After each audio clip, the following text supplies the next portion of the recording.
привет! Вы на канале Улики. Центром притяжения в доме является камин. А так как в наших квартирах камин не предусмотрен, мы можем сделать его сами, так как это сделала я. И прежде чем я приступлю, подпишись на мой канал, а также поставь лайк этому видео. Ну а мы приступаем! Приступая к сборке камина, я долго думала, как сделать так, чтобы он выглядел празднично и в то же время натурально и естественно. И я это сделала. Для каркаса я приобрела в магазине 6 коробок размером 40 на 30 см и закрепила их скотчем покрепче, чтобы не раскрылись во время работы. Далее для склейки картонных коробок я использую клей ПВА. Он быстро и прочно склеивает бумагу. Две картонные коробки я склеиваю между собой и проделываю то же самое с остальными коробками и отправляю их под пресс минут на 10. После полного высыхания коробок я собираю каркас камина, проклеиваю его в виде буквы «П» и далее отправляю под пресс.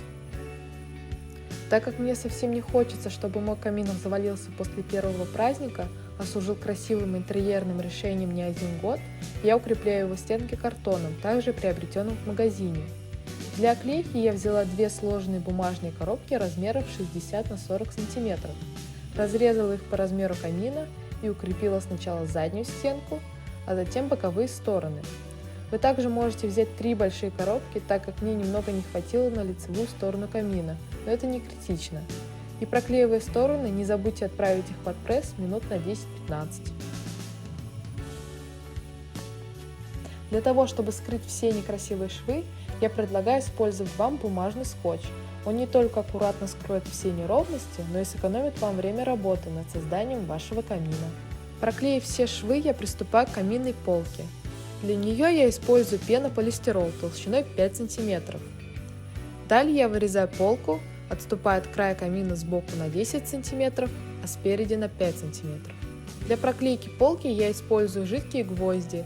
Клей также быстро высыхает, не прожигает пластик и прочно приклеивается к самоконструкции, что очень важно. Из остатков пенополистирола я вырезала дно камина. И самое время для кирпичиков. Для реалистичной каменной текстуры я приобрела один лист пенополистирола толщиной 2 см. Я отмерила ширину кирпичей в 4,5 см, а длину в 14 см. Разрезав их по линиям, я разделяю каждый кирпич вдоль на две части. Именно по такому способу можно добиться реалистичности камня. Приклеивая каждый кирпичик, я делаю отступ по краям, чтобы с другой стороны кирпичи пришли в стык друг к другу. Следующим этапом я закрашиваю камин акриловой краской, обильно заполняя все промежутки и жду полного высыхания. Ну что ж, самая интересная часть – придание кирпичам реалистичности. Я замешиваю серую акриловую краску и полусухой, выжатой кистью делаю легкие мазки, придавая кирпичам очень красивый и законченный вид. И вот таким образом уже выглядит мой камин. Осталось его украсить по-новогоднему. Я приобрела в магазине гирлянду из искусственной ели и прикрепила ее к верхней полке камина, а украшаю я ее елочными шарами. Внутри камина располагаются вот такие огромные шишки. Из остатков гирлянды я сделала небольшой венок, украсила его шишками и елочными игрушками. Я довольна проделанной работой. Друзья, скажите, похож ли этот камин на настоящий? По-моему, даже очень. Если вам понравилось данное видео, подпишитесь на мой канал, поставьте лайк и всех с наступающим Новым годом! Всем счастья в новом 2021 году! И всем пока-пока!